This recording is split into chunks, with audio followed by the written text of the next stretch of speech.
All right, let's get started. I really thank you all for coming tonight. Just want to give you a brief primer on how this tool works before I get into my presentation, which is on the 12 things I hope to accomplish in 2012. It was a sheet I handed out at my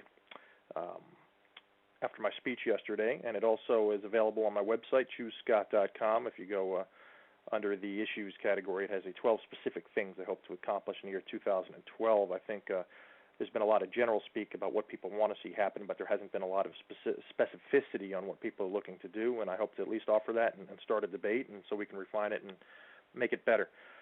To see how this tool works, there's a few different functions and ways for you to interact with the host, who is me.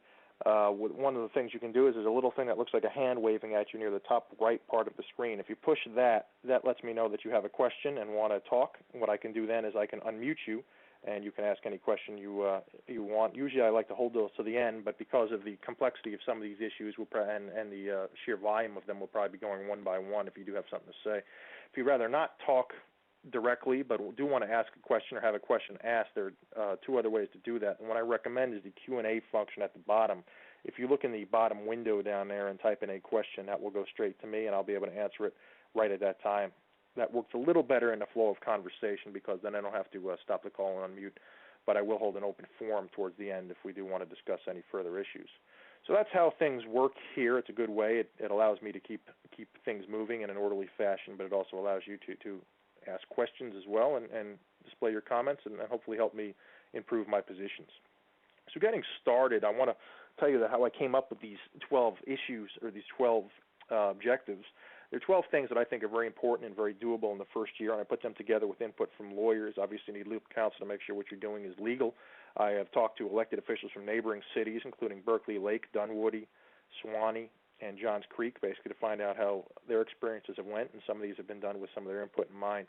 I've talked with plenty of local businesses in the area, as well as some companies that work in a more industrial side. So I have a variety of different inputs from a variety of different type of businesses in the Peachtree Corners area.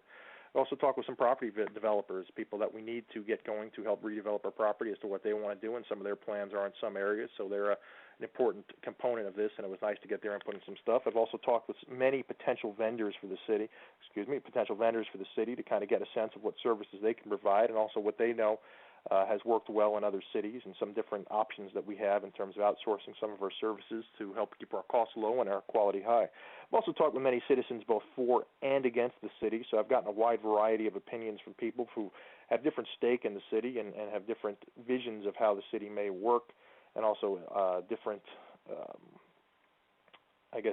amount of joy that we can have a city in the first place. So it's a nice wide variety of people's opinions I've gotten putting together these plans. But as I mentioned, this plan is a starting point. It's not mentioned to, these aren't the Ten Commandments. These aren't written in stone. These are things that I just offer as a kind of guideline to where I hope to take us over the next, 10 months or probably 6 months after I be elected, and really see what we can do. You need to really have something down to debate it and prove it. If all you're going to do is say you want lower taxes or you want a better code enforcement or better communication with no real track of how to do it, you're not really telling people anything about what you propose to do. So the whole point of this is to really get something down and work from, give us a starting point to work from. And I ask for your input on this because, again, like I said, these aren't set in stone. These are things I want to work with you on and try to make them better.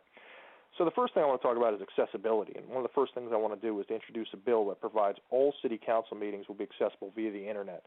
My preferred format is something like this, in a teletown hallway, but the whole point of this is to make sure constituents like yourselves can be able to stay in your own home and still monitor what the city council is doing, what they're talking about. And also because of the interactivity of something like this, you can give live feedback on things when it's being discussed. So if you're against something we're discussing, you don't have to wait till after it's passed or failed. You can kind of let us know during the actual presentation, and we can take your input. And again, if we're using this tool, we can do it just like this and take your questions as we go, but also keep it in a nice orderly fashion so people aren't being shouted down or interrupted, and we can still conduct city business in a way that's well done. The nice thing about this function is since everything can be recorded, even if you're not actually in attendance there, we can keep it up posted for you. So rather than just getting some distilled meeting minutes, you'll be able to get actually what is talked about during the meeting, word for word, quote for quote, and know exactly what everyone was said and what everyone's position was on things. Because I'm using this tool for my business space and because they don't charge us per use but rather a monthly fee, if I'm elected, I can provide this at no cost to the taxpayers, provided we have basically a speakerphone and an internet connection in our office, which I would assume we would. So the nice thing about that is I can increase interactivity between the council and residents, and again, do it at zero cost. And since we're doing a limited service city and a lot of our goals are to keep taxes low, to me it's very important to be able to do something like this, but again, to be able to do it cheaply and efficiently. There's a lot of extensive post-production stuff that's needed on something like this. So it's something that's very time-consuming, and it's something that I'd like to again, I personally have kind of volunteered to do it if I'm elected, but it'll be obviously much harder for someone to do it if it's not me and isn't familiar with the tools or isn't familiar with how to do it. I get a question at the bottom. Someone asked, what happens if I'm not reelected? What do we do with this after 4 years? Well, with that, there's kind of two things. One, I know I'm not going to be reelected because, as I've said, I'm not planning on running for reelection. I plan on serving for 4 years here, and I'll get into that in one of my other points, but it is something where I believe that based on how valuable this tool is to the city, we'll see if it is something we want to pay for. Also, technology moves pretty fast. So in 4 years, there may be a better tool available for less money or something that's simpler for someone else to use. So, necessarily just because we want interactivity with the, with people doesn't necessarily mean we have to be married to the specific way of doing it. But again, it is a nice way to do it. Number two, term limits. And again, this is part of the reason I have already told you I don't plan on being back if I am elected. 2015 would be the elections, the re-elections for the seat I'm running for, and again, I have no interest in running for re-election them. And my goal is to introduce a bill that, starting with the 2013 elections, which is next year, no elected city official may serve more than one consecutive term. The goal is to guarantee maximum participation in government, to minimize corruption, and stops people from feeling entitled to their positions. This basically rotates city councilmen well. It makes sure that you're not sitting there and getting the same ideas in the same echo chamber you're talking to. Make sure people have to get out into the community. You're getting new input coming in, new types of people. Obviously, the sort of skill set I think you need in starting a city is very different in continuing a city. If it is something 4 years or 6 years or 8 years down the road, we're looking at expanding services, changing services. You probably want people with different experiences, different skill sets than you may necessarily want from people starting a city. So again, that's why I think it's very important to make sure people are being able to change out very regularly. Now, some people have said, well, we already have that, the term limits. They're called elections. But if you go to the, some of the fundraising statistics and you look at the incumbent versus the kind of money they had when they were running as a challenger, you really have a huge incumbency advantage in some of these areas. Just the amount of people you'll be able to talk to and do business with that are willing to donate to your campaign. You're talking about just a huge, huge fundraising advantage that you have just from serving in office. So it is very hard to turn out people, especially established, well-connected people, if they're not forced to leave. And as I've said, I will abide by this whether this passes or not. I will only serve one term. I think it's in our best interest, again, to turn over our city officials regularly. I have a question here as to why I say with the 2013 elections, why not now? Part of that is because there are 4 seats, including the mayoral seat, which is 4 years, and 3 seats, which are 2-year seats. And I think some people sign up for this without the term limits being on the books, and I think it may be something where they might not have run for a 2-year seat had they known this would be their only chance. I would hope that I'd love it if everyone on our city council abided by and self-term limited, and whether they run for 2 and 4 or 4-year seat, and said they would not run for re-election. But again, I don't like changing the rules in the middle of the game. And I think to basically say that all the people running for a single 2-year term would not be allowed to run again, I think does that. So that's why I wouldn't really be in favor of it and putting it in right away. But I think with the 2013 elections, when everyone's going to be on the same 4-year term span, I think it does make it fair and basically does make sure that everyone, could serve basically 4 consecutive years max. Now, one of the things I would be in favor of in this term limit sense is that if you're running for a 4-year term as a city councilman, you would be able to run for a 4-year term as mayor following that. I think otherwise, if you took that away, you're basically guaranteeing that the mayor has no experience, which I don't necessarily think is the best way to do it. But you would not be able to basically run for the same seat for another for the next consecutive term. Someone else would have to be able to have run for it in the interim. So you're not allowed to basically hold on to your seat indefinitely. The third thing I want to talk about is what I call cutting salaries first. And I would introduce a bill mandating that salaries of elected officials must be cut by an equal percentage if the city is running a deficit until either the budget is balanced or elected officials are working for free. If we can't balance a budget, we don't deserve to be paid, period. And basically, I'm running for a seat that pays $8,000 a year. The mayoral position is $9,000. That's $57,000 of city salaries. And if obviously we can't balance a budget and we're in debt $57,000 or more, I believe we should all be giving up our salaries to help balance that budget. If it's less than $57,000, but we're still running a deficit, the first thing we should be doing before cutting your services is cutting our compensation. Again, if we can't do this in a balanced form, then we don't deserve to be getting paid our full amount or at all if we're that far in debt. So that's something I want to introduce, and I think that's something that we should be doing. Everyone should be sacrificing evenly, since if we can't reach a consensus on a balanced budget, we're all responsible and we should all share in that sacrifice. Number 4 is something that I have several slides on because it's something that will take a while. I call it the unfortunate tax. I call it unfortunate because we're going to have one. I know some people have made promises or have heard promises that we'll be able to run the city based solely on franchise fees alone. I was skeptical of that when I heard that. I'm skeptical of it now. The numbers look good, but again, these are numbers based on a 2010 feasibility study conducted by the Carl Vinson Institute of Government at the University of Georgia. Now, this obviously isn't anything against them, but if you look through the study, they make a lot of assumptions and educated guesses in areas. It was also talking about some stuff that happened 2 years ago. Obviously, some things have changed since then, and if you kind of glance at their study, you'll see some numbers that are already off. I think they only assume $33,000 for city salaries, for example, when we know it's going to be $57,000. And there were also some other things they had included in expenses that I'm 90% sure aren't things that are going to happen. I think I saw something in there where they estimated as part of the cost 8 city vehicles, which is obviously going to be something we're not going to be utilizing. I would hope, because I don't really see what possible use we'd have for 8 city vehicles. But so there are different things in there that they made assumptions on based on what other cities are doing that I don't think will be relevant to our city. But it's the best guideline we have right now as to what possible city expenses and city income would be. So that's something I did utilize in here, although I utilized it with the idea that if anything, their expenses are low and their income numbers are high. I like to budget conservatively. It makes sure, leaves you in a better position than budgeting liberally, where you're going to have a deficit if you're wrong. So looking at this, my tax plan is basically to introduce a 1/3 mil tax with various automatic sunset provisions. The 1/3 mil could change slightly depending on what we actually see in terms of what our actual tax base is going to be and what our actual expenses are going to be. Again, right now we're using educated guesses, but obviously once the city council has a chance to be sworn in and sit down and focus on what we're actually doing and take bids on different things, then we can nail down these numbers a little bit. So while I believe in the policy and the framework very soundly, the 1/3 mil is not set in stone. I'd love it to be on the lower end of that, but I'll get into some of the details later. But the whole point of this is to make sure the city has the power to issue tax anticipation notes to cover expenses for 2012, as well as have enough savings to cover unanticipated litigation or expenses.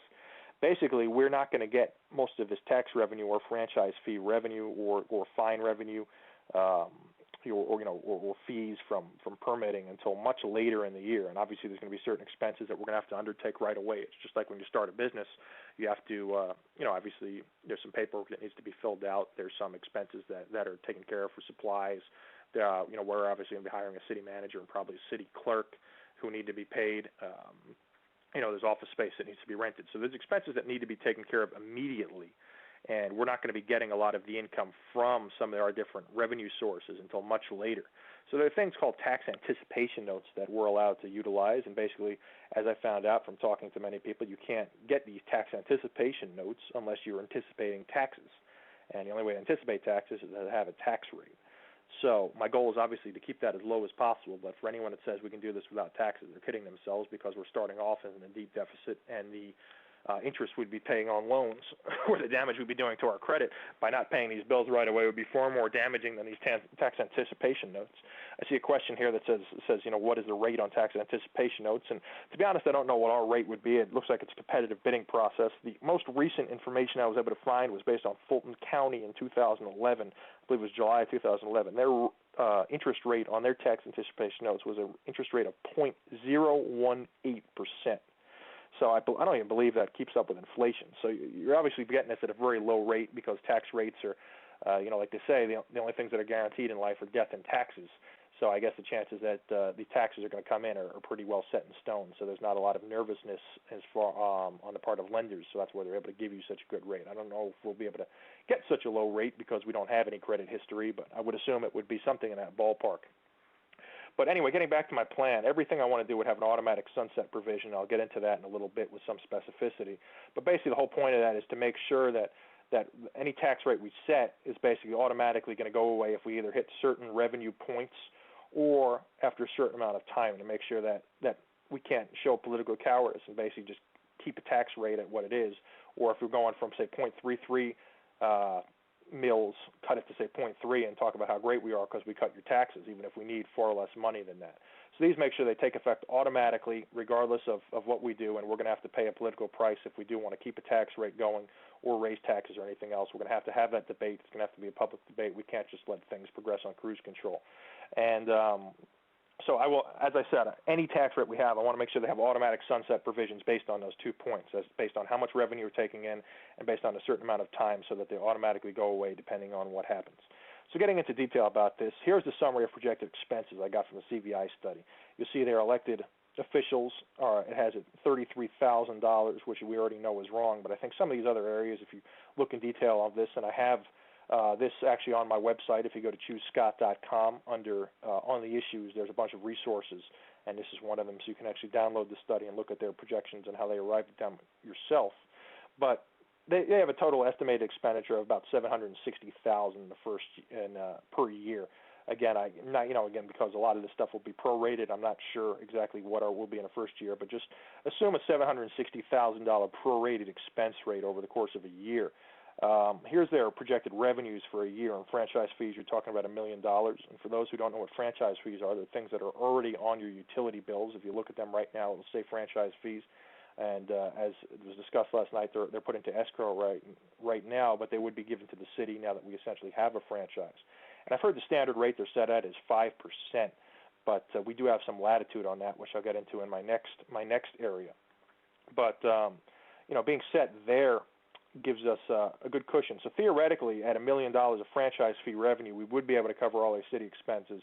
But again, I'm never optimistic that projected expenses are as low as governments ever project them to be. I always assume them to be higher, and I always assume revenue is going to be lower, just because I've seen so many things budgeted based on unreasonable revenue expenses and unreasonably low, unreasonable revenue estimates and unreasonably low budget estimates. That's one of the reasons that we have a $16 trillion deficit today, is because of some of the unreasonable assumptions that were made.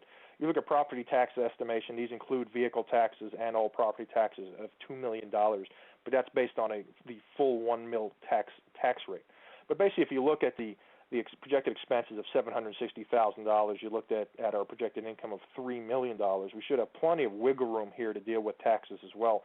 And like I say, ideally, we would be able to run the city for the foreseeable future at just franchise fees and not have any taxes. But again, because we do need to pay bills right away, we do need some sort of taxes to get these tax anticipation notes.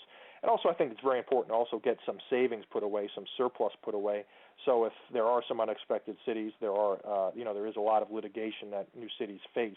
So you want to make sure you have coverage to make sure they take care of that if there's any litigation we have to face that we haven't budgeted, or any other estimated things. So that's why I like to make sure we have a well-defined but nice surplus set up, so we're also protected in case of another economic downturn. So looking at the tax anticipation notes to have money in the first year, if we look at the projections of, and using the CVI estimates projections there, if we had a 0.33 mil, or 1/3 mil tax rate, we would be raising approximately $700,000 through property taxes in our first year. If we had a 0.4 mil tax rate, we'd be raising approximately $800,000. So it looks like our sweet spot's somewhere between 0.3 and 0.4 mils for 2012.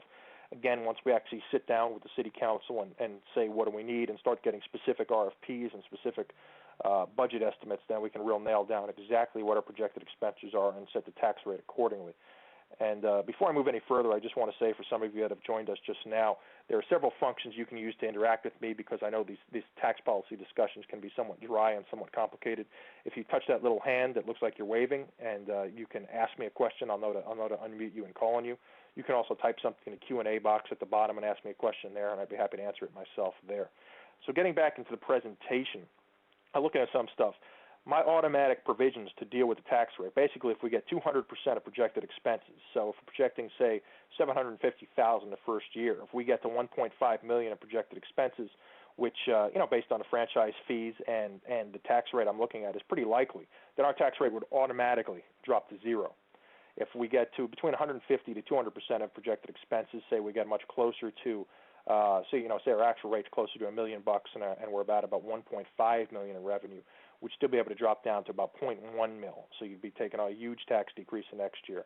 If we're at about 125 to 150% of projected expenses, we'd be dropping down to 0.2 mils. Again, these numbers are not set in stone, but this is my target number. They may go up or down, a few tenths of a mil. But, hopefully we'd, actually I guess it would be a few hundreds of a mil. A few tenths of a mil is pretty significant. A few hundreds of a mil to make sure we're right about where we need to be and we're not taking more money than we need. Also want to make sure that the tax rate automatically drops to zero once we hit a surplus of 200% or expenses after 3 years. Basically, my goal is to make sure we have 1 year's reserves, 1 year's projected city expenses in reserves at all times. Again, that protects us from an economic downturn, lawsuits, any unexpected things that may arise. If down the road there are some sort of capital improvements that the city council wants or some sort of expansion of services, again, which I'm not for at this point, but 10 years down the road with different city council and different situations, maybe that's something the city will want. At least this way we'll have the money instead of having to borrow money at that point to take care of those things. Looking at it with actual numbers here. Say we project our expenses again, it's $700,000 in the first year because, again, I think they overestimated some of the expenses in the CVI study. So $700,000 may be a somewhat reasonable first-year expense, and, again, it may be half of that because we're talking about 6 months of city services. Projected income based on $1 million of franchise fees, $700,000 of taxation puts us at $1.7 million. Then we're definitely overhit the 200% of projected expenses. Based on my plan, taxes automatically sunset, so you're looking at basically a one-time fee. And to be clear as to what a third of the mill is, if you're talking about a $200,000 house, you're talking $24 per year. On a $300,000 house, you're talking $36 a year. On a $400,000 house, you're talking $48 a year. So with these numbers, which I think are pretty realistic, you could be talking about a one-time tax fee for most people in the city of probably less than $50. Again, it's your $50. I don't like having to tax you anything. But hopefully this not only takes care of us for the year, but gives us a nice surplus, so we're not going to have to cut tax to zero and then 2 years into the future reinstate a tax rate. This should allow us to operate pretty successfully for the foreseeable future without a tax rate by taking a little bit of a hit in the first year and putting some money away. Looking at some of these numbers, again, if the are a little higher than I thought, and projected income is a little lower. You're talking about $1 million in projected expenses, $1.5 million in projected income. This would put our tax automatically to about 0.2 mils. Again, if we have the same $500,000 surplus the following year, we'd be at $2 million in reserves, $1 million in expenses. So therefore, we'd basically be able to sunset after 2 years. Now, going forward is why I wanted a 3-year automatic sunset policy. I would have liked to do it 2 years at first, but I think it's important with the elections coming up in late 2013 that I don't want the newly elected people in those 3 seats to be bound by the decisions of previous council members. I want them to be able to run on the tax issue, have to develop their own tax plan, be able to go out to residents out there and solicit their input on how they want us to change this tax plan. So that's why I'd like it to be a 3-year plan, so it does run into the year 2015. We're also in a situation then where, because we have a 3-year automatic thing, it also makes us take a political hit. For someone like myself who's running for a 4-year term, if 3 years in we want to keep taxes where they are, or we wouldn't be able to do that. Taxes would automatically drop to zero, and we'd have to justify re-raising them to a third of a mil, or 0.3 mils, or 0.2 mils, or if we want to put them. But again, it automatically puts us in a position where after 3 years, we would have to come up with a new tax policy based on, at that point, I guess it would be 2.5 years of actual revenue and expenses. So we should be able to put together a pretty darn good tax policy. So if we need taxes, we shouldn't need any tax anticipation notes at that time. We shouldn't need any of that stuff. So there would have to be a very compelling reason for us to need any tax rate at a time. And this would force us to have a debate rather than just saying taxes are set at 0.33 or whatever it is, so we can just keep them there and avoid any political discussion about it. So that's my position on taxes. Again, if you have any questions, because I know this is a complicated issue, you can type your question in the Q&A point at the bottom, or you can hit that little wavy hand thing, and that will allow me to know that you have a question. Make sure I unmute you, and you can ask it to me directly. So looking at the next issue, looking at the city surplus. Again, I talked about that in my previous issue, that I'd like to set up a city surplus at equal to about 1 year's projected expenses. So that way, basically, if we raise $0 for a year, we'd be able to cover our expenses. Should cover us through any economic downturns, again, lawsuits, Again, if we did want to make some kind of capital improvements 10, 20 years from now, if that city council didn't want to do that, they should have reserve. However, there's a big danger in this, and it's kind of one of the interesting dichotomies I find between running a private business and dealing with government. If you're in private enterprise, your goal is to get as big a surplus as you can, because in private enterprise, that's called profit. That's good. But when you're running a city like this, if your surplus is too high, that means the citizens are being taxed too much, or fees are too high, or whatever you want to call them. So you have to try to keep your surplus both on an annual basis and your accrued basis to a relative position. So you're not putting away too much money, because again, that means you're taking too much from the citizens. And also, if there's one thing we know government is good at, is if you have money put away, they're going to find a way to justify spending it, even if it's something you don't need. The more money they have put away, the more things that they wouldn't have done if we didn't have the money that are unnecessary, they'll start to do. So I want to cap our surplus at a certain amount. And it's like I said, it stops us from taking in too much money where the city council feels compelled to spend it. Obviously it's the kind of thing with federal government where, you hear things that a lot of people in the last months of the year or months of a quarter will be spending money, because it's one of those things. If you don't spend the money, you get your budget cut next year, and God forbid that happens. God forbid you only spent what you needed. So I want to make sure we prevent that in the city. I want to make sure that our surplus is capped at a certain amount, and that if we start to hit anything over 200%, or basically 1 year's city projected expenses in reserve, then we automatically have to lower taxes, or if taxes are already at zero at that point, then franchise fees, until we basically get back into balance, where we're not taking any more than 10% of projected expenses as projected revenue. So again, if you go back to some of these numbers before, let's look at the optimistic scenario. If we had projected income of $1.7 million, again, that's based on $1 million of franchise fees plus $700 of income, property taxes and such. Projected expense is $700,000. We're already making more than enough to put away what we need to put away to have 1 year's city expenses in reserve. So after this, taxes will automatically drop to zero, but you'll still be looking at $1 million in franchise fees and $700,000 in city expenses. So if we're able to do that, in my mind, we're still taking too much money, because we're putting away $300,000 every year we don't need. So I would say let's rebalance those franchise fees. So now we're only taking in no more than $770,000 of projected franchise fee revenue. And again, I know we are empowered to do whatever we wish with franchise fees and lower them as much as we want. So again, I don't have the calculations on what that would actually be. Unfortunately, I could do that if you really wish. But again, if they're set at 5%, I guess we'd be talking about almost a 25% cut in franchise fees. So you'd probably be looking at dropping franchise fees to 4%. So it's a way that realistically, if we budget right, not only are we not adding additional taxes, but we're actually saving you money versus what you're paying now on your utilities. Again, it's always optimistic to think that city elected officials are going to budget right, and that's why it's very important that you keep your eye on us, keep your eye on everything that we expense. But there really is a possibility that even if we're taking $25, $35, $45 from you in the first year, you could get that back and then some in year two through the future.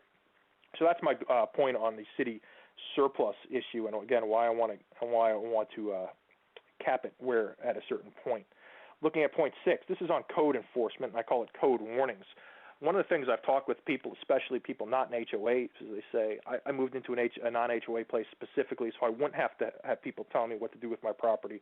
Why do I want to be dealing with that there? And I actually got a question as to, so how aggressive is the city going to be on code enforcement? Again, that's an area I can't answer until we're specifically there.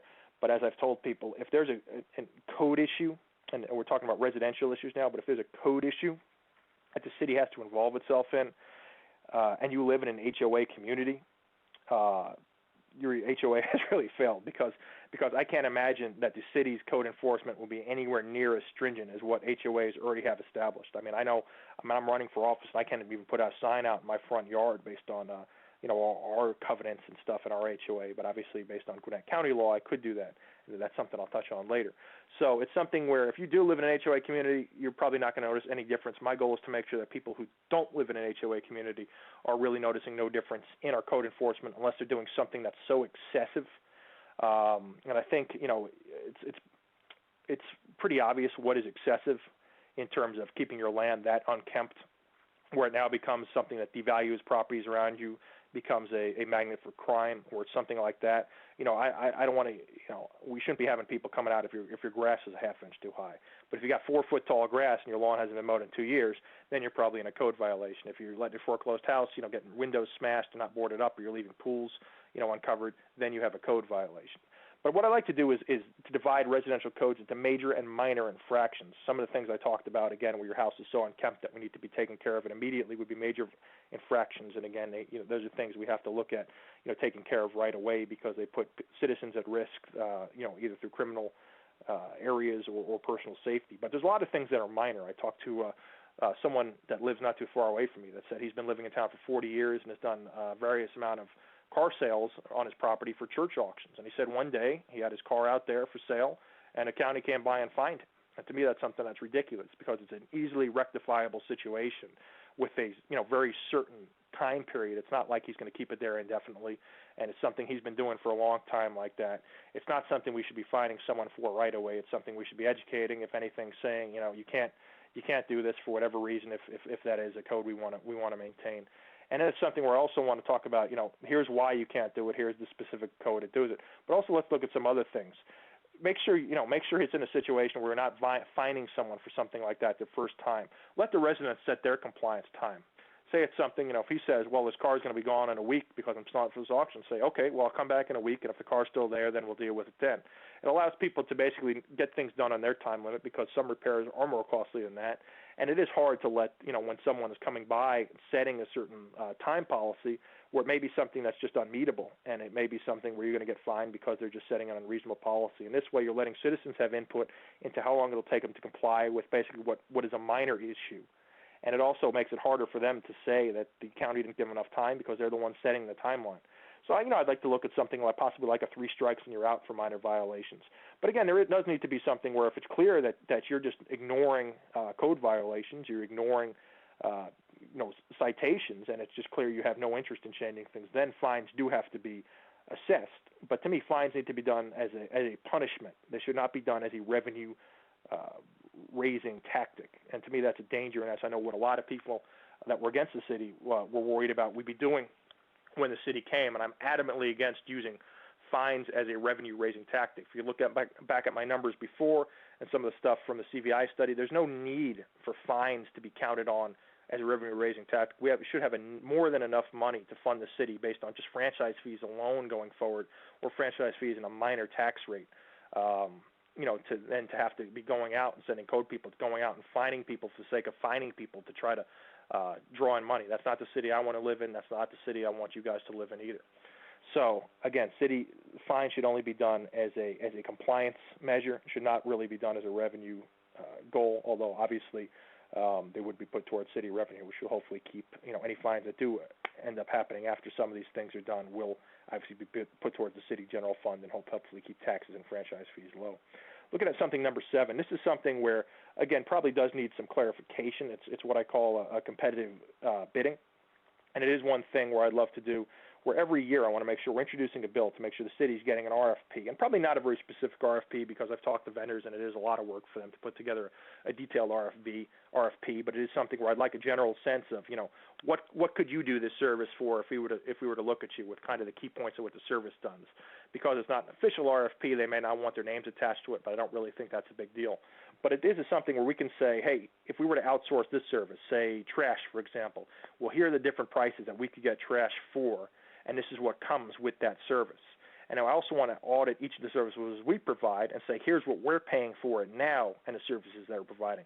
Let's take that, let's make it an easily digestible form for citizens to look at, so they know and they can see, hey, if we outsource, say, parks, or say paving, or say code enforcement, here's what we're paying now, here's the potential that we have to pay if we were to outsource this to someone else. It allows us to then take the next step, which is once the spread gets very large between what possibly we're paying currently and what we could do by outsourcing it to another service, or be it a private company, be it the county, be it even taking care of it internally, then it may be something we say, well, maybe this is something we need to examine further if it is true that we can do it this much cheaper. Then maybe it is something we would start doing some more specific studies on, getting some much more detailed RFPs, getting some much more detailed estimates of what can be provided in terms of additional services for our money, or how we can save money in different acts, and then, we can spend the time doing it and getting very detailed things before we go out and we bring that up in actual city debates and start, looking at citizen referendums for expansion of changing of services. I think all this stuff is very ambitious for the first 4 years, which is why I don't support any additional services in the first 4 years. But just because I don't believe we should add any additional services in the first 4 years does not mean we shouldn't be looking at other additional services in the first 4 years and seeing ways we can save you, the taxpayers, money. So it is something where 4, 5, 6 years down the line, if there is something we could do cheaper by outsourcing it, we should certainly look into doing that. And I want to make sure that citizens are aware of things that we might be able to do by doing that. Number 8, looking at the trash contract, I gave a 45-minute presentation on this. You can go to ChooseScott.com and actually watch that. So I go into very, very detailed ways of looking over our trash contract and where we are and what it is.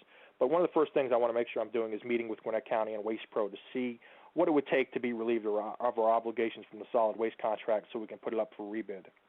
What I've heard from one of the trash haulers is we could probably do trash for $12 to $13 a month as opposed to the $18, $16 we're paying now. Again, that 12 to 13 doesn't include administrative fees, so that's sending out the bills for all this stuff, which for 38,000 people is fairly significant. It also doesn't include collections fees, which if people aren't paying their fees, for us to go out and collect them. I'm president of my HOA of 260 homes, and I know we spend nearly 5 figures every year in collections. So you can imagine what it would cost to do collections for a city of 38,000 people. But again, it is numbers and kind of dovetailing into what I did before in number 7. We should be looking at each of those issues and figuring out where we can save us money, and it is something we should be seeing what it would do. I do think down the road, once we're absolved of this trash contract, that when you take the rates that a trash company can provide us, and again, they can provide us cheaper rates because of the density of our town versus the density of Gwinnett County at large, they should be able to provide cheaper rates even when you factor in administrative and collections. But when you factor in administrative and collections and the different legal fees that it's going to take to extricate us from this contract, then it may actually be more expensive to do our own trash in the near term. So that's why I said I want to meet with these people so we know what it would cost, what kind of settlement fees they'd be looking at to get us out of this contract, and what our true costs are, and then share it with you, the residents. Say, here's what we'd be looking at if we were trying to extricate ourselves from this contract, if we, with realistic what the legal fees would be, what the possible settlement fees would be, and then look at that on a per resident basis and saying, here's what your actual per resident cost would be if we try to pull out of this. Here's what it is right now. What do you want us to do? My guess is in the near term, because we're looking at about 6.5 years remaining on the trash contract I found, because I believe it runs through middle of 2018. My guess is it's going to be hard to get a deal that's favorable enough, whether we fight it or not, to get out of this trash contract in the near term. But as we get closer to 2018, and this may be something for the next city council to be dealing with, but again, it never hurts to be doing the research before to look at and seeing how we can extricate ourselves from this contract. And again, looking at number 7, what it would cost to do it ourselves, or what we're paying now versus what other options may be. Again, just keep you informed. Let us know that we're always looking at ways to save you money. Number 9, code review.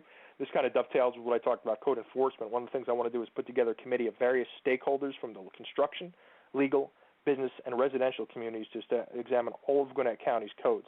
I think I have the codes on my ChooseScott.com website. If you go to issues and you scroll down, at the bottom there's some resources. You can download the Gwinnett County codes. I believe there were 870 pages when I opened them in Word, so obviously they're quite detailed. But I want people to kind of really comb through this, especially people that are affected by them, and look at specific codes that may affect them. And then we need to decide, are there things that we need? Is it something where compliance provides more burden than it does benefit? Is there more paperwork being done to comply with certain codes than it provides benefit to the city? And benefit can obviously define different ways, be it but I think, whether it's spending or lost business or property values, there's different things that are both benefits and costs that we need to look at. And I want to have people that will look at and comb through this and do the work and say, here's things that we think need to be changed. And then obviously we'll look into changing them, see what the legal liabilities are for doing that, and hopefully simplify our codes and make it something that more people are able to comply with, and it's something where we're less invasive in your lives because of this. Number 10, a residential SDS review, kind of goes along with number 9, to get together a committee of residents to discuss what our shortcomings in our Gwinnett County services are, so we know what we want to ask in SDS negotiations. And what SDS are, for people that don't know, it's called Service Delivery Strategy. And basically the point of that is we're going to have to contract with Gwinnett County for all these services after, I believe, at the end of 2013 for all the services they're currently providing, to make sure they still provide them. That's areas like police, basically everything we're not empowered to do, basically everything that's not code enforcement, sanitation, and zoning. And, we will have some leverage in some of these areas because we are empowered to do our own services, and if in negotiations they either want to jack up our rates too high in some of these areas or reduce our quality of services by enough, or maybe just keep them the same, but we don't think we're getting enough quality for what our money is, it may be something where we want to investigate pulling out, investigate looking into another service, and utilizing that leverage with them to say, hey, can you give us a better deal here, or we are going to pull out in a year or two and find our own thing.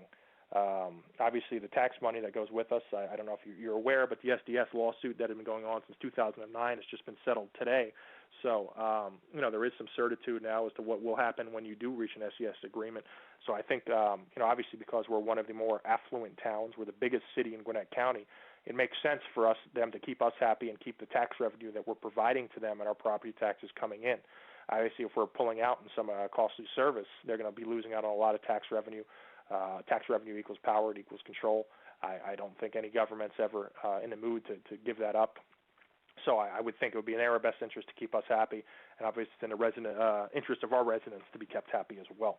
So that's one other thing I would look at, make sure we're getting a lot of city input as to what people want from their various services as compared to what they're getting now. Number 11, property development. I've already talked to some property developers. One thing I want to meet with is developers to improve vacant or distressed property in the city to maximize benefits for both them and the citizens. That includes both distressed properties like Sturbridge Square as well as vacant properties like the area across from the Forum. I've talked with Charlie Roberts about it. He assures me he wants to put a mixed-use property in there. I know he's zoned right now in the 22.5 acres of it for, I believe it's zoned R13. And as he told me, he could put 292 apartments in there right now if he wanted to. I believe we're in agreement that that's not the most profitable option from him, but you certainly want to work with property developers to see where can we meet in the middle to get something that's good enough for the city that we'll be proud to have here long term and that'll be successful, but also something where the property developer can make money on it and feels compelled to because they're the one taking a lot of the financial risk.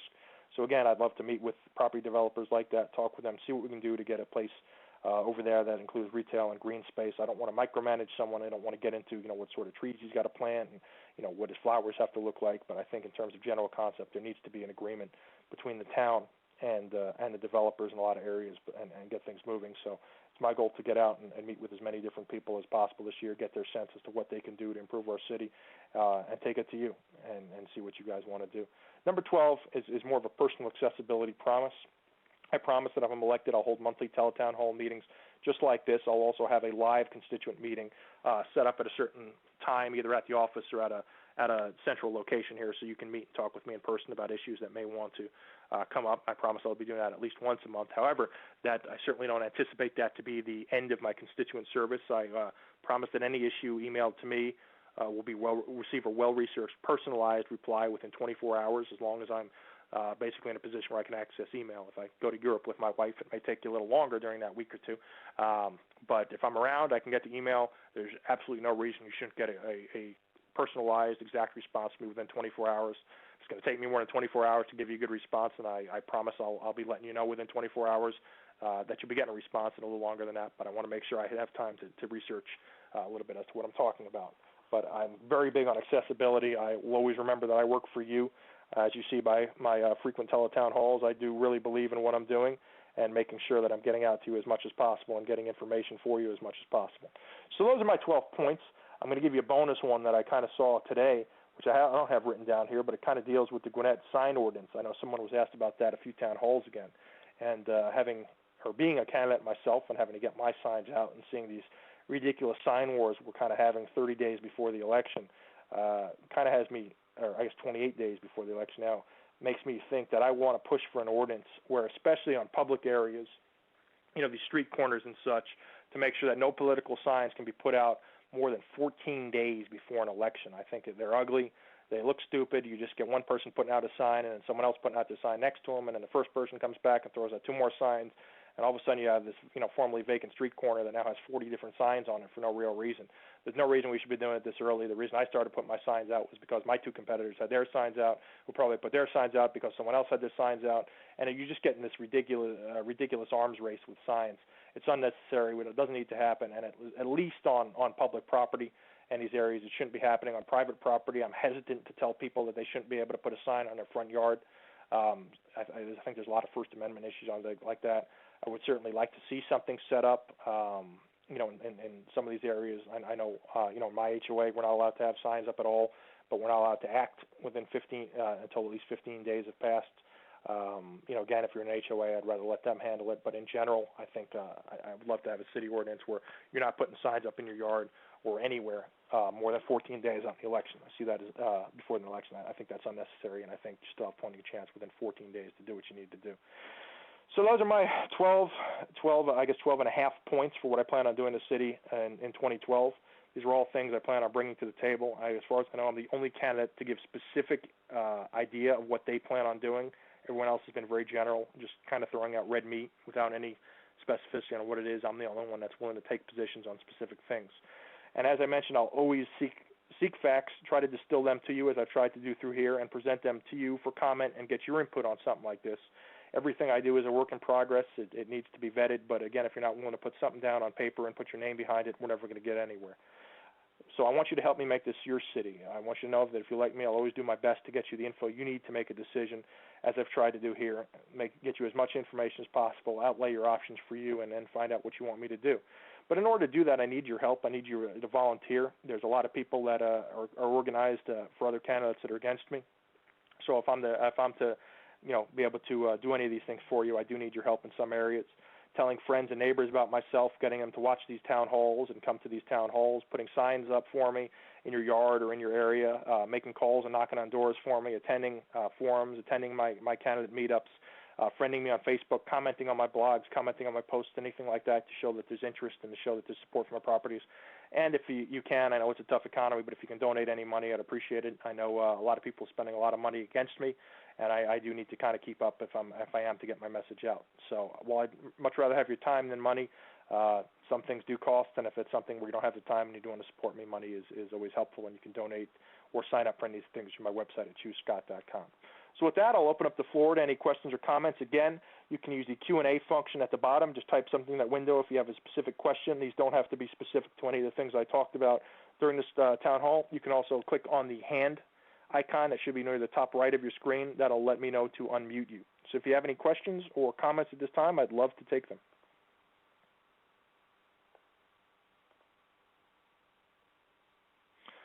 Well, I know it's a lot to digest, and surely, I got a lot of questions during the actual town hall, so I took them then. So I guess one thing that I'd like to say is while I do promise that I will propose everything I plan on proposing, obviously I can't promise any of these things will be passed that aren't personal to me. I can promise I'll meet with people. I can promise I'll be accessible. But I think the first 7 or 8 things I put forth were things I promised I would propose. In order for me to get them through, not only do I need your support, but I need you to pressure whoever is elected to make sure that these things are through. Again, I will try to be as open as possible and let you know who's opposing them, who's hanging these things up, because I think they're all very important things for good government, very important for open government, and very important for making sure our city gets off to a good start, that we don't fall victim to some of the things that the No City people seem to be worried we'd fall victim to some of the things that, to be honest, me as a Yes City person are worried we'll fall victim to. So there's a lot of accountability that's needed, and we need you to keep us accountable. We need you to keep pushing there, and to push that, even if I'm not elected, that a lot of these things are adopted. Anyone else? Any questions, comments, complaints, anything else you want to discuss with me? Like I said, just click that hand icon. Happy to deal with it there, or just type in the Q&A. Again, all these points will be posted at choosescott.com. This video will be posted there at choosescott.com, so you can review it there. Like I said, let your friends know. It's again, I'm the only candidate right now that's offering you specifics, that's willing to debate the specifics with you. So I would really appreciate you getting involved with some of these specific issues and let me know what you think and how to improve them. Again, if there are no more questions right now, you can email me at choosescott.com. Happy to answer anything you may have there. I'll be trying to hold these as often as possible, hopefully with other candidates next time, so you'll be able to get more than one person's views on many of these issues. And I'll be keeping you informed of any meetups you may have. Thank you again for taking the time. Really appreciate it, and I love your support in our election on March the 6th. God bless you, and God bless the city of Peachtree Corners. Thanks, and have a great day.